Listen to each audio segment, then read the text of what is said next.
आणि आपल्या मंडळाच्या अध्यक्षा सौविद्यार्थी गावडकर आणि माझ्या भगिनी गेली जवळजवळ वर्षभरात त्याच्यामध्ये 2.5 महिने कटका एवढा सातत्याने मी ऑनलाईन माधवीकडून मी व्यायाम घेते आहे डॉक्टर पल्लवी देशपांडे यांच्या निर्देशानुसार. तर मी रिटायर झाले मागच्या सप्टेंबरमध्ये आणि मी तेव्हा ठरवलं की आता आपल्याकडे लक्ष द्यायचं, आपल्या स्वास्थ्याकडे लक्ष द्यायचं. बरीच हानी होऊन गेली होती. डायबिटीस लागला होता, हायपोथायरॉइड होतं, ब्लड प्रेशर होतं. हे सगळे तणावाचेच प्रकार आहेत, मुळे होतात हे सगळं. आणि व्यवसाय, घर ह्याच्यामध्ये ते अनएव्हिटेबल होतं सगळं ताण आणि त्याचे ते परिणाम जे व्हायचे ते झाले. पण आता ह्याच्यामध्ये सगळे मायनसमध्ये गेलं होतं. प्रोफेशनचा ताण नव्हता, फॅमिली ह्याच्यामध्ये काही ताण नव्हता, मुलं व्यवस्थित सेटल झाली होती. तर म्हटलं आता आपल्याकडे लक्ष द्यायचं आणि म्हणून मी तो माधवीचा तेवढ्यामध्ये आमचा कॉन्टॅक्ट झाला आणि हे क्लासेस मी सुरू केले. तर फरक सांगायचं म्हणजे काही ॲक्टिव्हिटीज अशा स्लगिश होतात. हां, आता उठते, आता 2 मिनिटांनी उठते असं होतं आपल्याला. उठायचं आहे का, कर रे जरा बटन तू बंद कर. म्हणजे आळस होतो पटकन उठायचा, कुठली ॲक्टिव्हिटी करायची. तर स्लगिश ॲक्टिव्हिटी त्याला म्हणतात, स्लगिशपणा तो एकदम गेला. पटकन उठणं होतं, पटकन कुठलं करणं होतं काम आणि हा एक फरक जाणवला. त्याच्यानंतर मसल टोनिंग ह्याच्यामध्ये खूप मिरॅक्युलस फरक जाणवला मला.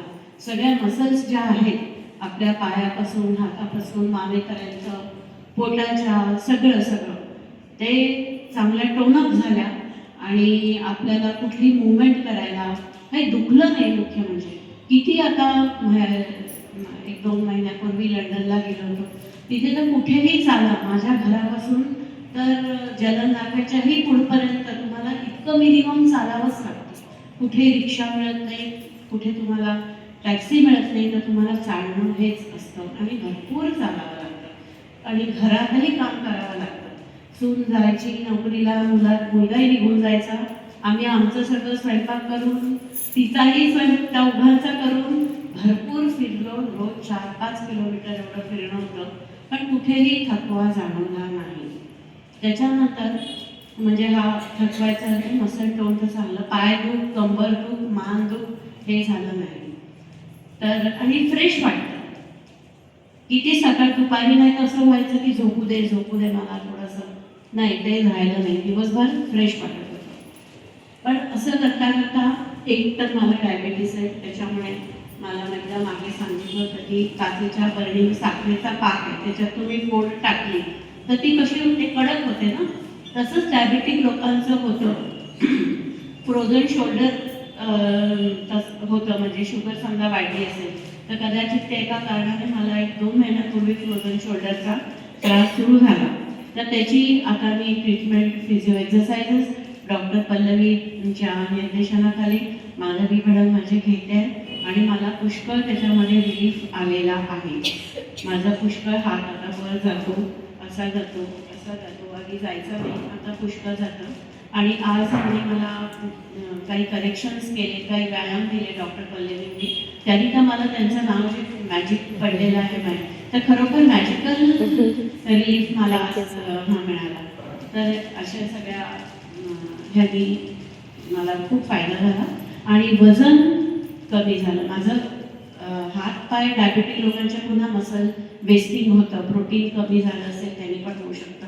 तर माझे हात तुम्हाला दिसत असतील बारीक झाले तर ते पुन्हा रिगेन होतात, त्याची गोलाई बरोबर येते. तर आमची काड्या अशा तुम्हाला पुष्कळ लोकांनी टोकायचे पण मला की तुझे हात का असे बारीक झाले. तर ते पण एक कारण असतं, मसल वेस्टिंग होतं डायबिटीसमध्ये. तर आता पुन्हा माझ्या हातांना ती गोलाई असे यायला सुरुवात झाली आणि पोट, हातपाय बारीक आणि पोट समोर ही पुष्कळ महिलांची ठेवण अशी होऊन जाते, कारण कुठली पण असते त्याला पण होतं ते. तर ते सुद्धा ह्या एक्सरसाइजेस ज्या आहेत माधवी ज्या घेतात की पोट आतमध्ये घ्यायचं, फुल प्लॅन्ट आहे, साईड प्लॅन्ट आहे, नंतर हात असे झोपून पालथून झोपून हात 1921ला घेऊन बॉडी उचलणं आहे. तर ह्या ह्यानी माझं पोट भरपूर कमी झालं. आता तरी मध्ये गॅप पडली होती म्हणून पुन्हा थोडं आलंय, पण तेव्हा मी जे नियमाने 6 महिने जेव्हा मी केलं तेव्हा माझं पोट आतमध्ये गेलं होतं. आणि तुम्हालाच तुमची बॉडी स्ट्रक्चर चांगलं वाटतं, साडी नेसतानाही आपल्याला छान वाटतं. नाही तर पोट मोठं आहे, समोर आलंय, निऱ्या पोटावरून घसरतात, ते काहीतरी फनी वाटायला लागतं, नको वाटतं ते. पण हे सगळं हे झालं आणि तुम्ही स्वस्थ राहायला की तुमचं चित्त पण चांगलं राहतं आणि ह्या सगळ्या गोष्टींनी हार्मोन सिक्रिशन्स जे आहेत वेगवेगळे ते व्यवस्थित होतात. तुमची बॉडी मेटाबॉलिझम ज्याला म्हणतात, चयापचय, ते बॉडीचं व्यवस्थित राहतं आणि निरोगी राहण्याकडे आपली वाटचाल सुरू होते. तेव्हा आता मी जे आपल्याला व्यायाम सांगितले आहेत त्या भगिनी आपण माझ्या अनुभवावरून मी सांगते की नक्की नक्की करा तुम्ही, तुम्हाला त्याचा खूप फायदा होईल आणि एक प्रकारे कॉन्फिडन्स तुमचा वाढतो. काय हार्मोन सेक्रेशन्स असतात, काय असतात माहिती. बरं, हे झालं फिजिकल एक्सरसाइजबद्दल. सगळ्यात महत्त्वाचा भाग मला ह्याच्यामध्ये प्रोग्राम जर मी डिझाईन केलेला आहे त्याच्यामध्ये आधी प्राणायाम पण आहे. तर प्राणायाम करून ओंकार करून मग एक्सरसाइज सुरू होतो आणि शेवटी खूप सुंदर हे होतं, मेडिटेशन होतं.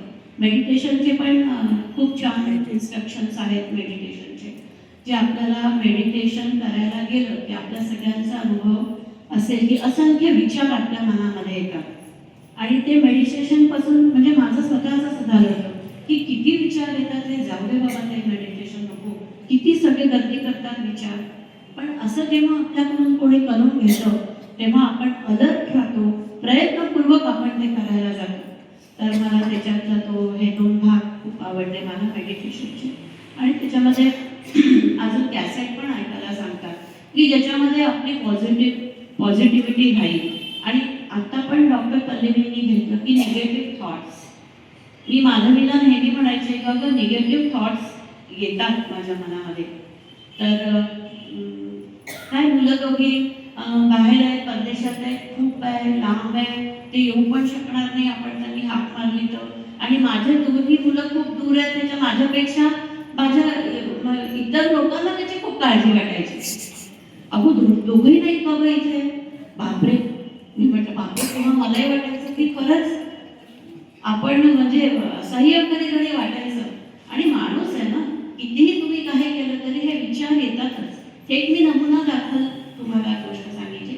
अशा अनेक गोष्टी असतात, कोणी तरी काहीतरी म्हणतं आणि मग आपण एकदम घेऊन जातो आणि मग त्याचा स्वभाव आपला विचार करत बसतो.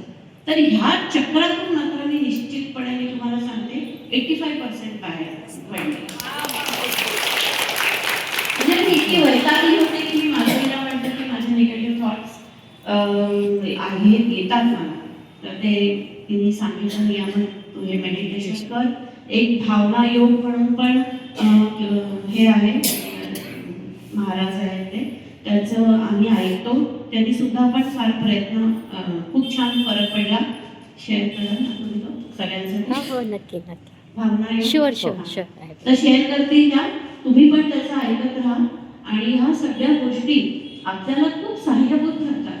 आपण खूप आपल्याकडे निग्लेक्ट करतो, हे आहे ते आहे ते आहे, फार निग्लेक्ट होतो आपण, फिजिकली पण इमोशनली पण. स्वतःच पुढे बसतो, एकट्या बसतो, विचार करत राहतो. तर हे असं सगळं बंद होतं हे सगळं हे केल्याने. तेव्हा नक्की नक्की तुम्ही या सगळ्या थेरपीचा तुम्ही लाभ घ्या आणि आपलं जीवन सुंदर बनवा. इतकं छान शरीर देवाने आपल्याला दिलेलं आहे, ते चांगलं आपण ठेवायचा प्रयत्न करू. आणि मंडळाच्या अध्यक्षांना पण इतका छान सुंदर कार्यक्रमाची अनुमती दिली त्याबद्दल मी त्यांचे सुद्धा खूप आभार मानते.